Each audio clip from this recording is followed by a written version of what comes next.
Forex terminologies में हम लोगों ने पिप के बारे में, जो फॉरेक्स मार्केट में किसी भी एसेट को मेजर करने की, मापने की जो इकाई होती है, यूनिट होती है, उसके बारे में हम लोगों ने देखा। अब हम फॉरेक्स से रिलेटेड जो बहुत सारी इम्पोर्टेंट टर्मिनोलॉजीज कह सकते हैं, या फिर फॉरेक्स से ट्रेडिंग से रिलेटेड जो यूनिफिकेशंस हैं, उसके बारे में देखते हैं।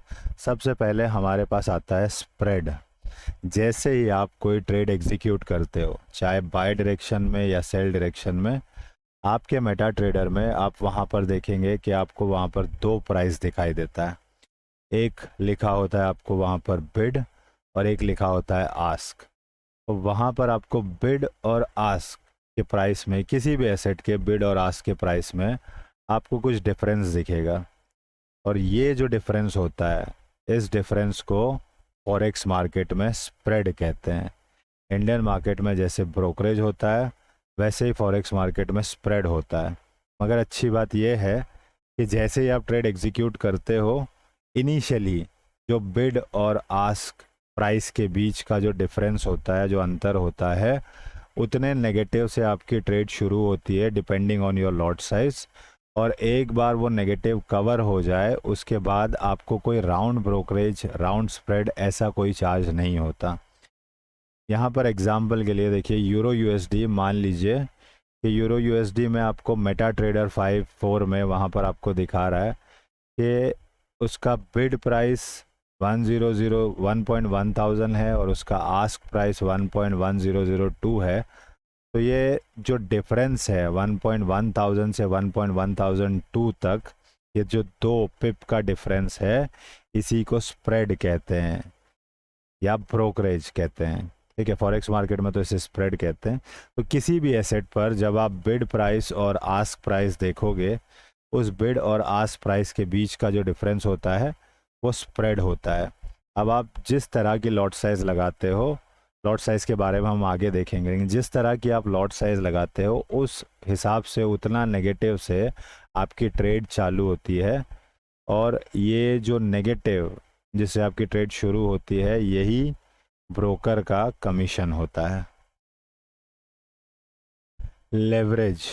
लेवरेज इंडियन मार्केट में आपको 1:5, 1:10, 1:20 या बहुत बहुत 1:40 तक का लेवरेज मिलता है। फॉरेक्स मार्केट में लेवरेज शुरू ही 1:50 से होता है। और आपको यहाँ पे आजकल तो ब्रोकर्स आपको 1:1000, 1:2000, कुछ ब्रोकर 1:अनलिमिटेड आपको लेवरेज देते हैं। हमको लेवरेज को समझना बहुत ज़रूरी है, क्योंकि आपके अकाउंट पे जो मेक और ब्रेक हो सकता है, उसमें लेवरेज का बहुत बड़ा हाथ होता है। अब जितना एक्सपीरियंस मुझे है पिछले 12 साल का, क्योंकि फॉरेक्स मार्केट में जो सबसे छोटी यूनिट होती है वो 1000 यूनिट्स होती है। जो जो 0.01 की सबसे छोटी माइक्रो लॉट साइज़ आप लगाते हो, क्योंकि नैनो लॉट साइजेस तो बंद हो गई। अब बहुत कम ब्रोकर्स ऐसे हैं जिनके पास सेंट अकाउंट हो। तो सबसे छोटी यूनिट जो आज के दौर में समझी जाती है फॉरेक्स मार्केट में, वो माइक्रो लॉट 0.01 होती है। और वो 0.01 एक्चुअल में 1000 यूनिट्स होते हैं। यानी फॉरेक्स में अगर आपको कुछ ख़रीदना है, तो सबसे कम से कम आपको 1000 यूनिट्स खरीदनी है उसकी। तो इस 1000 यूनिट्स को ख़रीदने के लिए, अगर आपके पास, आपके अकाउंट में $100 का अकाउंट है, तो $100 से आप $1000 नहीं खरीद सकते। यानी $100 की वैल्यू से, वर्थ से आप $1000 की चीज़ नहीं खरीद सकते। इस बाइंग पावर को, लेवरेज, एक्चुअली इसको आप बाइंग पावर भी बोल सकते हैं, इस बाइंग पावर को बढ़ाने के लिए ब्रोकर्स, फॉरेक्स ब्रोकर्स आपको लेवरेज देते हैं। 1:100 लेवरेज का मतलब ये होता है कि आप $1 मार्जिन से $100 की पोजीशन का एक्सपोजर ले सकते हैं। यानी $1 से आप $100 की चीज़ खरीद सकते हैं। लेकिन लेवरेज एक दो धारी तलवार है। इसको अगर आपने प्रॉपरली यूज़ नहीं किया, एक मीडियम टर्म एवरेज लेवरेज जिसको बोलते हैं, अगर आपने इसको उस हिसाब से यूज़ नहीं किया और आप बहुत ही हाई लेवरेज पर जाते हो, तो अगर लेवरेज आपको 1 रुपये से 100 रुपये की चीज़ खरीदने दे रहा है या $1 से 100 की चीज़ खरीदने दे रहा है, तो याद रखिए ये आपको $1 से $100 का नुकसान भी करवा सकता है। जितना मुझे एक्सपीरियंस हुआ है 12 साल में, मैंने देखा है कि 1:500 का जो लेवरेज होता है, क्योंकि फॉरेक्स मार्केट में लेवरेज स्टार्ट ही 1:50 1:100 से होता है, तो वो इंडियन मार्केट से उसको 1:40 से कंपेयर मत करिए, उसको थोड़ा दिमाग से हटाइए। यहाँ आपको 1:100 से 1:50 से लेवरेज शुरू होता है और 1:अनलिमिटेड तक जाता है। मेरा जितना एक्सपीरियंस रहा है 1:500 का जो लेवरेज होता है, ये एकदम सटीक और सरल लेवरेज है फॉरेक्स मार्केट में ट्रेड करने के लिए। और इससे ऊपर अगर आप जा रहे हैं तो आप ज़्यादा एक्सपोजर ले रहे हैं, और इससे नीचे जा रहे हैं तो आप अपने मार्जिन को एक्सपोज कर रहे हैं।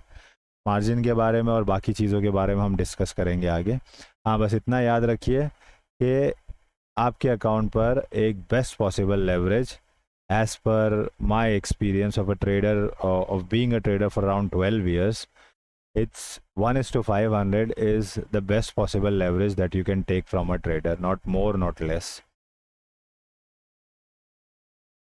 अब हम लॉट साइज के बारे में डिस्कस करते हैं। ये जो लेवरेज होता है ये लॉट साइज के साथ में हैंड इन हैंड चलता है।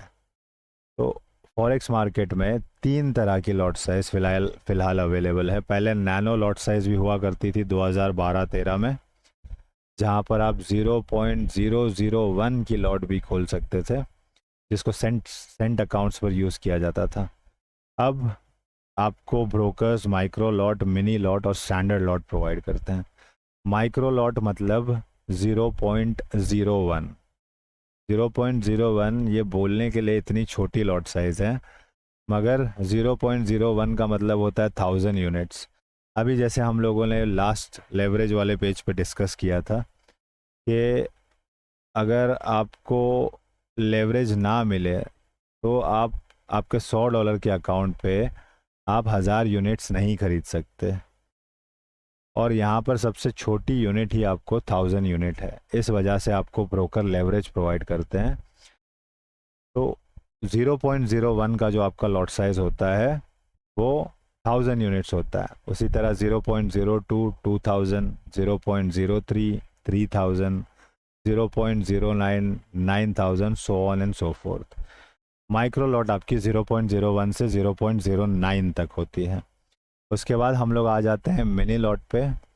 मिनी लॉट स्टार्ट होती है आपकी 0.10 से और ये एंड होती है 0.99 पर। 0.10 पे आपको पर पॉइंट $1 का मुनाफा होगा, या तो $1 का आपको अनरियलाइज लॉस होगा। और स्टैंडर्ड लॉट में, हाँ मिनी लॉट में आपको 0.10 जो होता है वो 10,000 यूनिट होती है, और स्टैंडर्ड लॉट आपकी स्टार्ट होती है 1.0 से, जहाँ तक आप उसको लेके जा सकते हैं। 1.0 होता है 1 लाख यूनिट्स। माइक्रो लॉट में जब आप 0.01 की लॉट साइज लेते हो तो वहाँ पे आपको 10 सेंट जैसे पैसे होते हैं, रुपए पैसे, ऐसे डॉलर सेंट, तो 10 सेंट का या तो आपको मुनाफा होगा या 10 सेंट का आपको नुकसान होगा। मिनी लॉट में अगर आप 0.10 की लॉट साइज लेते हैं तो या तो आपको $1 का मुनाफा होगा या आपको $1 का नुकसान होगा। उसी तरह स्टैंडर्ड लॉट पे अगर आप 1.0 की लॉट साइज लेते हो तो एक पिप पर आपको या तो $10 का मुनाफा होगा या $10 आपके लॉस हो जाएंगे। लॉट साइज तक होपफुली आपको समझ में आ गया होगा। जब आप अपना ट्रेडिंग अकाउंट खोलते हो मेटा ट्रेडर में, जब लॉगिन करते हो और पोजीशंस वाली टैब जहाँ पर आप ट्रेड लगाते हो, तो वहाँ पर आपने देखा होगा, वहाँ पर आपको balance, equity, margin, free margin, margin level, percentage, ये सारी चीज़ें वहाँ पर आपको दिखती हैं। हम लोग इसको एक एक करके डिस्कस करेंगे यहाँ पर। सबसे ऊपर आपका, जैसे ही आप इन्वेस्टमेंट करते हो, अब तक आपने ट्रेड नहीं लगाई है, जैसे ही आपने इन्वेस्टमेंट किया वहाँ पर आपको दिखाएगा बैलेंस, इक्विटी, सबसे पहले आपको शो करेगा वहाँ पे बैलेंस। तो क्योंकि आपने ट्रेड नहीं लिए अब तक, और मान लीजिए आपने $1000 डिपॉजिट किया था, तो वहाँ पर बैलेंस में आपको $1000 दिखाएगा। आसान शब्दों में, जैसे आपने इन्वेस्टमेंट ट्रांसफ़र किया और आपने कोई ट्रेड ओपन नहीं की, यानी आपका ना प्रॉफिट है ना लॉस है ना कोई ट्रेड ओपन है, दैट इज़ योर बैलेंस। इस प्रॉफिट एंड लॉस वहाँ पर चल रहा है, वो पॉजिटिव या नेगेटिव में जो ट्रेड चल रही है उसको बैलेंस से माइनस करेंगे, बैलेंस प्लस और minus that unrealised profit and loss that is equal to equity. यानी आपकी मूल रकम में से जो अब ट्रेड लगाई गई है उस ट्रेड का जो रिज़ल्ट आ रहा है, चाहे वो पॉजिटिव में आए या नेगेटिव में आए, उसको बैलेंस से हम लोग प्लस या माइनस करेंगे, तो अब वो हो गई आपके अकाउंट की इक्विटी। ठीक है। अनरियलाइज प्रॉफिट एंड लॉस अभी हम लोगों ने डिस्कस किया। जो आपने ट्रेड एग्जीक्यूट की उस ट्रेड का जो भी रिज़ल्ट आपको अभी दिख रहा है, चाहे वो पॉजिटिव में चल रही हो चाहे वो नेगेटिव में चल रही हो, मगर आपने अभी तक उसको क्लोज नहीं किया है, तो that is your unrealised profit and loss. जब आप उसको क्लोज कर देते हो तब अगर वो प्लस में थी तो वो ऐड होके आपके बैलेंस में आ जाएगी, अगर वो नेगेटिव में थी तो वो डिडक्ट होके वो आपके बैलेंस से डिडक्ट हो जाएगी। मार्जिन क्या होता है? जैसे आप कोई ट्रेड लेते हो तो depending on the lot size, आपकी लॉट साइज के हिसाब से कुछ एक फंड ब्रोकर उठा के मार्जिन में डाल देता है, उसको लॉक कर देता है वहाँ पे। ये जो फंड ब्रोकर आपका जो साइड में हटा देता है लॉक्ड फंड की तरह, ये कोई चार्जेस नहीं होता है। ठीक है। ये मार्जिन की वैल्यू डिपेंड करती है आपके लेवरेज पे। जब आप ज़्यादा लेवरेज लेते हो तो ये मार्जिन कम रहेगा, यानी जो ब्रोकर मार्जिन उठा के साइड में रखेगा वो कम होगा। जब आप कम लेवरेज लोगे तो ये मार्जिन का पैसा वो ज़्यादा लेगा, और ये कोई चार्जेस नहीं होता। जैसे आपकी ट्रेड आप क्लोज करते हो तो वो जो मार्जिन का जो पैसा होता है वो वापस से आपके अकाउंट में, आपके बैलेंस में वो वापस से आके फिर से इंक्लूड हो जाता है। ठीक है। इसका फॉर्मूला है, मगर हमको फार्मूलेस पढ़ने की ज़रूरत नहीं है, बस इतना याद रखिए कि अगर आपका लेवरेज ज़्यादा है तो मार्जिन में पैसा कम लेगा ब्रोकर, आपका लेवरेज कम है तो मार्जिन में पैसा ज़्यादा लेगा। हाँ, मगर हमको ये याद रखना है कि हमारा लेवरेज फॉरेक्स मार्केट में 1:500, 1:400, 500 से ज़्यादा ना हो। ठीक है। और ये मार्जिन का पैसा एक लॉक्ड फंड है, जो आपकी ट्रेड क्लोज होने के बाद वो वापस से आपके बैलेंस में फिर से ऐड हो जाएगा।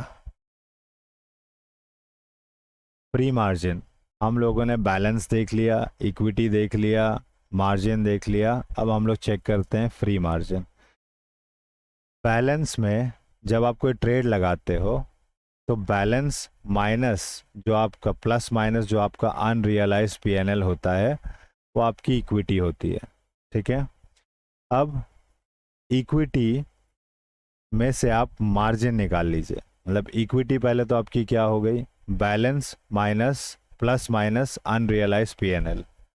ठीक है। अब इक्विटी माइनस मार्जिन, ये आपका फ्री मार्जिन हो जाएगा। यानी फ्री मार्जिन क्या हुआ आपका, balance plus minus unrealise PNL minus margin, ये तीनों चीज़ ने तब आपका फ्री मार्जिन। और फ्री मार्जिन बहुत ज़रूरी है। फ्री मार्जिन से आप डिसाइड करोगे कि कितना फ्री मार्जिन आपके पास बचा है, आपको और ट्रेड लेनी चाहिए नहीं लेनी चाहिए, आपका रिस्क कितना हो चुका है, कितना एक्सपोजर हो चुका है मार्केट में। हम लोगों ने फॉरेक्स की टर्मिनोलॉजीज़ में पिप देख लिया, स्प्रेड देख लिया, लेवरेज देख लिया, लॉट साइज देख लिया, बैलेंस देख लिया, इक्विटी देख लिया। इस पे आपको कोई भी क्वेरी, कोई भी क्वेश्चन या आपको कोई सजेशन फीडबैक कुछ डालना है तो आप इस वीडियो के चैट में कमेंट्स में आप इस पे अपना कमेंट छोड़ सकते हैं, अपने क्वेरीज पूछ सकते हैं। फाइनली, बिकॉज जैसे मैंने आपको बताया कि अब मैं एक फ्रीलांसर का काम कर रहा हूँ ट्रेडिंग में, तो I have got a couple of partner accounts with Vantage. XM broker पे मेरा एक पार्टनर अकाउंट है, लेकिन यहाँ पर कोई सीआईडी ग्रुप, वीआईपी ग्रुप, ये सब नहीं होने वाला। और कुछ चीज़ें मैं आपको क्लियर कट बता दूँ, इसके बारे में मैं एक वीडियो भी बनाने वाला हूँ। जिन इन्वेस्टर्स का इन्वेस्टमेंट $100 से $1000 तक हो, वो लोग सिर्फ और सिर्फ करेंसीज में ट्रेड करें। और उस पर क्या लॉट साइज़ होगी, इस पर भी मैं एक वीडियो बनाने वाला हूँ कि एक $100 से लेके $1000 तक अगर आपका अकाउंट होता है तो आपको मैक्सिमम कितनी लॉट साइज़ लेनी चाहिए और उसको कितने ब्रेकअप में एग्जीक्यूट करना चाहिए। कभी भी एक ट्रेड एक लॉट साइज़ में आपके अकाउंट बैलेंस के हिसाब से आपको अपनी ट्रेड को एटलीस्ट 2 या 3 पार्ट्स में, 2 या 3 लेवल में ब्रेक करनी चाहिए। अगर आप एक साथ एक लॉट साइज़ ले लोगे तो बहुत मुश्किल आपका स्टॉप लॉस भी हिट होता रहेगा और बार बार आप एक बड़ी इक्विटी हारते जाओगे। उसी तरह अगर आप इसको ब्रेकअप में यूज़ करते हो, वो कैसे करना है वो अगले वीडियो में मैं आपको बताऊंगा। मगर अभी के लिए इम्पोर्टेंट बात यह है कि $100 से $1000 का अगर आपका अकाउंट है तो आपको 0.02 से ज़्यादा लॉट साइज़ नहीं लेनी चाहिए अगर आप गोल्ड में काम कर रहे हैं। और पहली बात तो $100 से लेके $1000 के बीच में आपको गोल्ड और BTC पे काम ही नहीं करना चाहिए। $1000 के ऊपर अगर आपका अकाउंट है तो आप 0.01 की 2 ट्रेड ले सकते हैं गोल्ड में। इस पे मैं एक डिटेल वीडियो बनाने वाला हूँ कि कितना आपका एक्सपोजर होगा उसमें और क्या होगा। खैर, मेरा जो ये मकसद था आपको बताने का कि अब आफ्टर रिटायरमेंट मैं एक फ्रीलांस ट्रेडर की तरह काम करने वाला हूँ।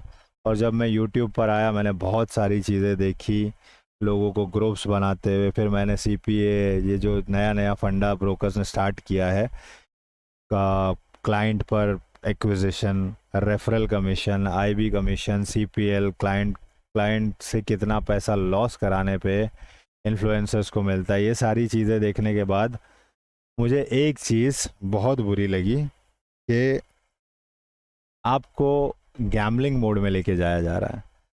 इन्फ्लुएंसर को सिर्फ इस बात से मतलब है कि वो आपका $100 भरवाए, उसमें आपको प्रॉफिट हो या लॉस हो उनको कोई लेना देना नहीं है। अगर आपको लॉस हो जाता है स्टॉप लॉस लगाने में तो वो आपको एक एकदम कॉमन स्क्रिप्ट है। जितने वीडियोस मैंने देखे, एक कॉमन स्क्रिप्ट देखिए, स्टॉप लॉस और टेक प्रॉफिट तो मार्केट का पार्ट एंड पार्सल है। अगर वहाँ पर आपको किसी इन्फ्लुएंसर ने, किसी कमीशन एजेंट ने आपको कोई ट्रेड दी और आपका TP हिट हो जाए तो वो आपसे 1000 लाइक करवा देंगे, 1200 लाइक करवा देंगे, 5000 लाइक करवा देंगे। अगर आपका स्टॉप लॉस हिट हो जाए और आप एक क्वेश्चन डाल दो उस ग्रुप में कि भाई मेरा स्टॉप लॉस हिट हो गया, तो आपको एक वर्बियाज, एक कॉमन वर्बैटिम है कि भाई फॉरेक्स मार्केट में, फाइनेंशियल मार्केट में TP भी हिट होगा, स्टॉप लॉस भी हिट होगा। तो अगर भाई स्टॉप लॉस ही हिट होगा तुम्हारे साथ दिन भर बैठ के, तो फिर मैं खुद ही ट्रेडिंग कर लूँ। उतना जितना उस इन्फ्लुएंसर को आता है उससे उतना तो तुमको भी एज अ रिटेल ट्रेडर आता है, तो फिर क्या ज़रूरत है 4-4 घंटे उनके लाइव पे बैठ के पागलों की तरह। लेकिन हमारे यहाँ पर भी लोग बहुत, मैं क्या ही बताऊँ कि वहाँ पर अगर आपको यूट्यूब पर मैंने अक्सर देखा है कि कोई लड़की बैठी हो तो वो चाहे सही ट्रेड दे चाहे गलत ट्रेड दे, उसका लॉजिक कुछ भी हो। हाँ, आज के टाइम में मैंने देखा यूट्यूब पे कि 5-6 अलग अलग कीवर्ड्स लोगों ने पकड़ लिए हैं। Liquidity, liquidity SVEEP, liquidity run, liquidity grab, OB, order block, change of character, shift of character और मार्केट शिफ्ट, न जाने क्या क्या टर्म्स लोग लेकर आए हैं। हालांकि फॉरेक्स मार्केट इससे बहुत आसान है। इसमें सिर्फ और सिर्फ प्राइस एक्शन है। ICT, SMC, ये सब प्राइस एक्शन को नए नए नाम दिए गए हैं और कुछ भी नहीं है। अगले वीडियो में जब मैं आपको सिखाऊंगा, जब मैं आपको बताऊंगा कि मार्केट में ट्रेड कैसे किया जाता है, तब आप ये देखोगे। आप ये, अगर आपने टेक्निकल और फंडामेंटल सिर्फ 20% है, 80% मार्केट आप खुद हो, आपके इमोशंस है। अगर आपने उस चीज़ पर काबू कर लिया, और वो कैसे करना है वो किया जा सकता है, क्योंकि आपने टर्टल ट्रेडिंग के बारे में सुना होगा, जहाँ पे डेनिस और एक और बंदे थे रिचर्ड, इन लोगों ने एक, उसमें से एक बंदा सोचता था कि trading is a God's gift, और एक बंदा सोचता था कि नहीं, लोगों को ट्रेडर बनाया जा सकता है, तो उन्होंने एक ग्रुप फॉर्म किया और ट्रेडर बनाया। लेकिन इसका मतलब ये नहीं कि हम लोग टर्टल ट्रेडिंग चैनल यूज़ करने वाले हैं। मैं उसके पीछे की आपको जो फाइन लाइन्स है वो बता रहा हूँ कि ट्रेडर कोई भी बन सकता है, मगर उसके लिए आपको बहुत सारी मेहनत करनी होगी। आपको अपने आप पर कंट्रोल लाना पड़ेगा, क्योंकि टेक्निकल और फंडामेंटल एनालिसिस सिर्फ 20% मायने रखती है। 80% मार्केट आप है, और it is not you versus the market, it is you with the market.